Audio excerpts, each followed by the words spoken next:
మనం 5 సంవత్సరాలకు ఒకసారి ఓటు వేస్తాం. ఈ ఓటు వేసేటప్పుడు 1కి 4 సార్లు ఆలోచించాలి. మనం గతంలో ఎవరికి ఓటేసినాం, వాళ్ళు ఏ విధంగా పనిచేసారు, మనకి ఎంత ఉపయోగపడ్డారో ఒకసారి ఆలోచించుకోవాలి. అప్పుడే మన యొక్క ఓటు విలువ సార్థకమవుతుంది. మరి మనం ఓటు వేసినప్పుడు భయపడవలసిన అవసరం లేదు. బాబాసాహెబ్ అంబేద్కర్ గారు మనకు సీక్రెట్గా ఓటు వేసేటువంటి హక్కు కల్పించినాడు. ఓటు హక్కు అనేది చాలా విలువైనది, పవిత్రమైనది. అందుకనే దీన్ని కాపాడుకోవాలి.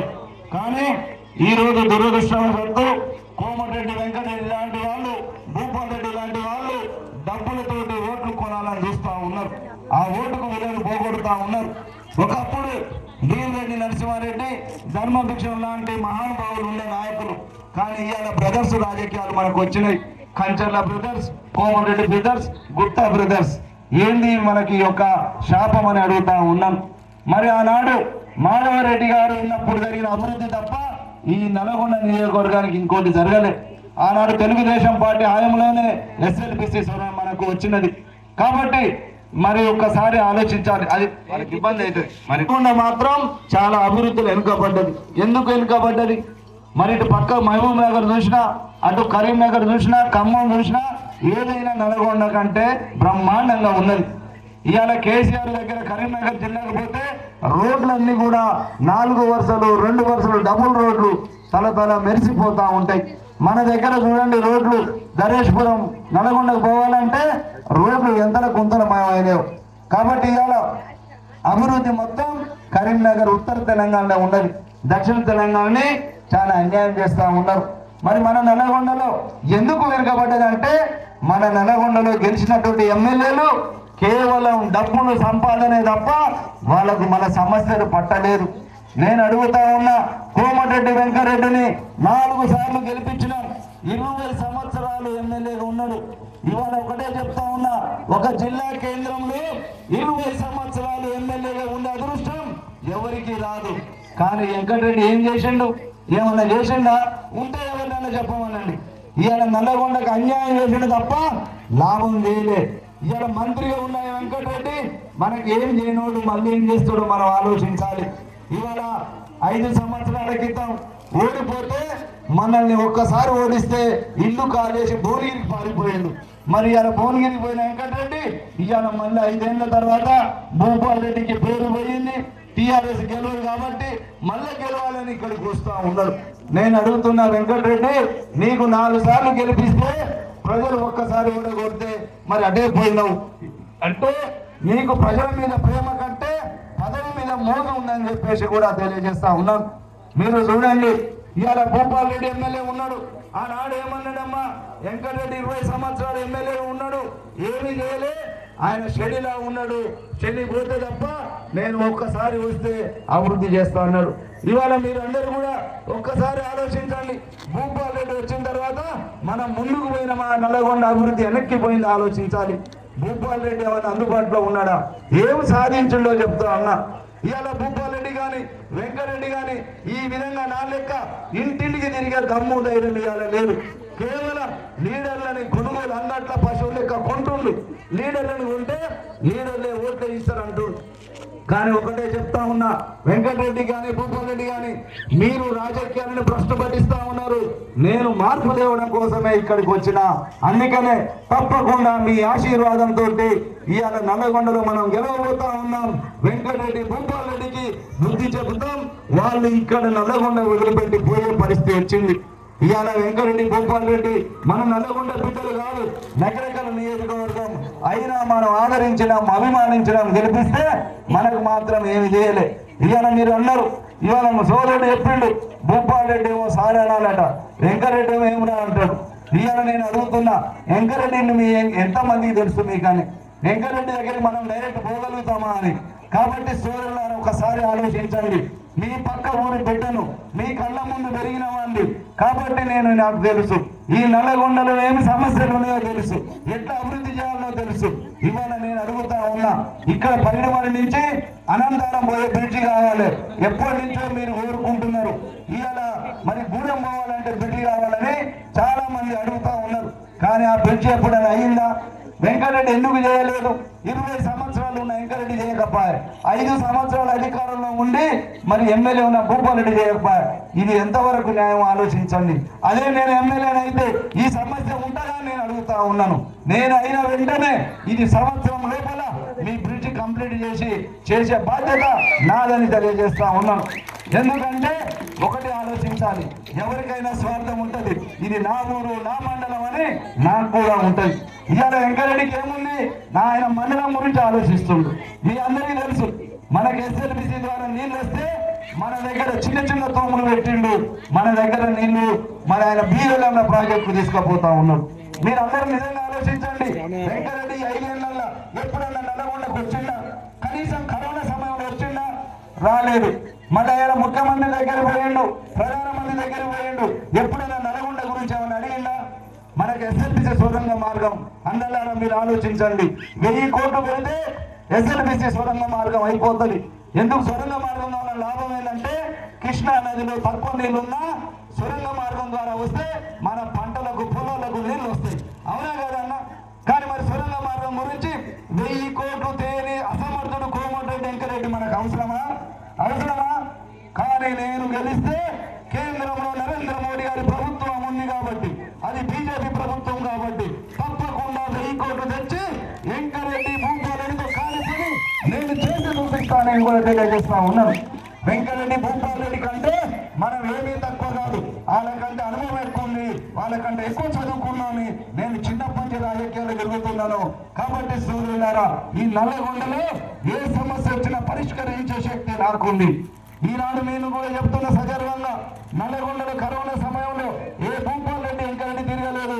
నేను గవర్నమెంట్ హాస్పిటల్లో డెలివరీ సెంటర్లో రోజుకు 300-400 మందికి భోజనాలు పెట్టిన నెల రోజులు బీజేపీ ఆధ్వర్యంలో. అదేవిధంగా 10,000 ప్యాకెట్లు ఆనందయ్య మందు కరోనా మందు తెచ్చి 10,000 ప్యాకెట్లు నేను పంచిపెట్టినాను. నల్లగొండ రోడ్డు గుంటలు అయితే రెడీమిక్స్ కంకర తెచ్చి నా సొంత డబ్బులతో గుంటలు కూర్చున్నాం. మేము ముషంపల్లి నుంచి నల్లగొండకు డబుల్ రోడ్డు కావాలన్నాం. ధరేష్పూర్ దగ్గర బ్రిడ్జి మార్చమని పోరాడినాం. అదేవిధంగా ఇవాళ రోడ్డు చూడండి ఏ విధంగా గుట్టమయం ఉన్నాయో. ధరేష్పురం అక్కడ కరీంనగర్ పోతే వెహికల్స్ ఉండవు, కానీ రోడ్డు మాత్రం 4 వరుసల రోడ్లు. నేను గెలిచిన తర్వాత తప్పకుండా కేంద్రంలో గడ్కరీ గారి సహకారంతో నల్లగొండ నుంచి కలగల వరకు 4 వరుసల రోడ్లు వేయించే బాధ్యత నాదని మీ అందరికీ సగర్వంగా తెలియజేస్తా ఉన్నాను. సోదరులారా, మీరందరూ ఆలోచించండి. నాకు ఈ మండలంలో నేను గెలిస్తే మీరు గెలిచినట్టు, ఈ మండలం గెలిచినట్టు ఈ మండల ప్రజల యొక్క గౌరవం పెరుగుతుంది తప్ప మీరందరూ కూడా తలెత్తుకునేటట్టుగా నేను పని చేసి చూపిస్తానని కూడా తెలియజేస్తా ఉన్నాను. మీరందరూ కూడా ఆలోచించండి. ఇవాళ కేసీఆర్ ప్రభుత్వం మోసల ప్రభుత్వం. ఒక డబుల్ బెడ్రూమ్ ఇల్లు ఇవ్వలే, ఓ రేషన్ కార్డు ఇవ్వలే, మరి ఒక కొత్త పెన్షన్ ఇవ్వట్లే, మరి ఇవాళ పిల్లలకు నిరుద్యోగం ఇవ్వాలి, ఒక ఉద్యోగం ఇవ్వాలి. ఇవాళ మొత్తం కూడా ఇవాళ కేసీఆర్ ప్రభుత్వం మనల్ని మోసం చేస్తుంది, వంచిస్తుంది. కాబట్టి కేసీఆర్ మాటలకు చేష్టలకు పొందడం లేదు. ఈ రాష్ట్రాన్ని అప్పులపాలు చేసిండు, తాగుబోతుల రాష్ట్రం చేసిండు, నెల జీతాలు ఇచ్చే పరిస్థితి లేదు. కాబట్టి ఇలా బీజేపీ రావాల్సిన సమయం ఆసన్నమైందని కూడా తెలియజేస్తా ఉన్నాను. బీజేపీ వస్తే పెన్షన్లు ప్రతి ఇంట్లో 2 పెన్షన్లు ఇస్తామని చెప్పి మా యొక్క ఈటల రాజేందర్ గారు ఆల్రెడీ చెప్పినారు. దాని మీద అందరూ కూడా ఆలోచించండి. అదే విధంగా ఉచితంగా విద్య, ఉచితంగా వైద్యం మరి బీజేపీ యొక్క లక్ష్యం. ఎందుకంటే ఈరోజు అమ్మలారా మీరు ఆలోచించండి, కేసీఆర్ ఈ 10 సంవత్సరాల్లో ఒక్క బడి పంతుల ఉద్యోగం కూడా నియమించలేదు. కాబట్టి పిల్లలు ఎట్లా చదువుకుంటారో ఆలోచించాలి. అందుకనే ఇవాళ ప్రైవేట్ స్కూల్లో చదివిస్తే ఒక్కొక్క పిల్లగాడికి 30 నుంచి 50,000 రూపాయల ఫీజు అవుతుంది. మన ఊళ్ళో చదివించుకుంటలేము, ఆటోలలో బయటికి పంపవలసిన పరిస్థితి వచ్చింది. అందుకనే బీజేపీ వస్తే ఫ్రీగా విద్య అందిస్తా ఉన్నాం. అట్లనే వైద్యం ఉండి 5 లక్షల నుంచి ఆయుష్మాన్ భారత్ 10 లక్షల రూపాయలు చేరుతా ఉంది. అదే విధంగా ఇవాళ గవర్నమెంట్ హాస్పిటల్ పోయే పరిస్థితి లేదు. ప్రైవేట్ హాస్పిటల్ అయితే మన దేవరకొండ రోడ్ల పుట్టగడుగు లెక్క పుట్టినాయి. దాదాపు 40-50 హాస్పిటల్ ఎందుకు అవుతున్నాయి? ఎవరు ఆలోచించాలి. ప్రైవేట్ హాస్పిటల్ పోతే 50,000 నుంచి 1,00,000 రూపాయల ఫీజు అవుతా ఉంది. కానీ ఏ ఎమ్మెల్యే కూడా ఎందుకు ఈ హాస్పిటల్ వస్తున్నాయి, ఎందుకు దోచుకుంటున్నారో ఎవరు అడిగే పరిస్థితి లేదు. కాబట్టి మనం ఆలోచించండి. అందుకనే బీజేపీ ప్రభుత్వం వస్తే ఫ్రీగా విద్య వైద్యం అందిస్తామని చెప్తా ఉన్నాం. అన్నిటికి మించి ఇవాళ కేసీఆర్ బీసీలను ఏమంటుండు, గొర్రెలు కాసుకొని బర్రెలు కాసుకోమంటుండు, చేపలు పట్టుకోమంటుండు. నేను అడుగుతున్న కేసీఆర్, మన తాతల కాలం నుంచి వృత్తులే ఆయన చేయమంటుండు. కానీ మన పిల్లలు చదువుకోవద్దా, అమెరికాకు పోవద్దా, ఉద్యోగాలు రావద్దా అని అడుగుతా ఉన్నా. ఈయనేమో త్వర కేసీఆర్ మనం అడుక్కునేటోళ్ళం, ఆయన ఇస్తాడట, మనం తీసుకోవాలి. అందుకనే బీజేపీ ఏం చెప్తుంది, నరేంద్ర మోడీ గారు వచ్చి మొన్న 75 సంవత్సరాల్లో ఈ రాష్ట్రంలో ఇప్పటి వరకు బీసీలు బడుగు బలహీన వర్గాలు ముఖ్యమంత్రి కాలే. అందుకే బీజేపీ అధికారంలోకి వస్తే బీసీ బిడ్డని ముఖ్యమంత్రి చేస్తామని భారతీయ జనతా పార్టీ హామీ ఇచ్చింది. దాన్ని నిలబెట్టుకొని తీరుతా ఉంది. అక్కడ బీసీ ముఖ్యమంత్రి కావాలంటే ఇక్కడ నేను ఎమ్మెల్యే కావాలి, ఇక్కడ నేను కూడా బీసీ బిడ్డను కాబట్టి మీరందరూ కూడా పార్టీలకు అతీతంగా వేయండి. నేను కూడా పార్టీ చూడకుండా మీ అందరికీ అందుబాటులో ఉంటాను, పనులు చేస్తానని కూడా తెలియజేస్తా ఉన్నాను. అదే కాదు సోదరులారా, మొన్ననే మాదిగల సభ పెట్టినారు. మందకృష్ణ మాదిగ ఆధ్వర్యంలో ఎస్సీలకు వర్గీకరణ చేస్తా అన్నారు. ఆ విధంగా ఈ రోజు ఓసీలు కూడా ఉన్నారు. మరి ఏవైతే అగ్ర కులాలకు కూడా ఈడబ్ల్యూఎస్ రిజర్వేషన్లు 10% పెట్టినాడు. అంటే నేను ఎందుకు చెబుతున్నా అంటే ఈ భారతీయ జనతా పార్టీ ఇటు ఓసీల కోసం, బీసీల కోసం కానీ ఎస్సీల కోసం కూడా ఆలోచిస్తుంది. ఎస్టీలకేమో సమ్మక్క సారాలమ్మ పేరు మీద యూనివర్సిటీ కూడా ఏర్పాటు చేస్తా ఉన్నారు. నేను ఎందుకు అంటున్నానంటే ఒక భారతీయ జనతా పార్టీ వస్తేనే అన్ని వర్గాలకు, అన్ని కులాలకు లాభం జరుగుతుంది. ఇవాళ కాంగ్రెస్ పార్టీ వస్తే సామాజిక వర్గం, ఇవాళ టీఆర్ఎస్ వస్తే ఒకే కుటుంబం. ఇవాళ కుటుంబాలకు అతీతంగా బీజేపీ పనిచేస్తా ఉంది. ఈ రోజు మీరు అందరూ కూడా ఆలోచించండి. రాబోయే రోజుల్లో భారతీయ జనతా పార్టీ వస్తుంది. కాంగ్రెస్ పార్టీకి వేస్తే బీఆర్ఎస్ పార్టీకి వేసినట్టే. కాంగ్రెస్ పార్టీ వాళ్ళు ఎంతమంది అమ్ముడు పోయిన పోయేసారి 18 మంది ఎమ్మెల్యేలు గెలిస్తే 13 మంది మళ్ళీ టీఆర్ఎస్ లో పోయింది.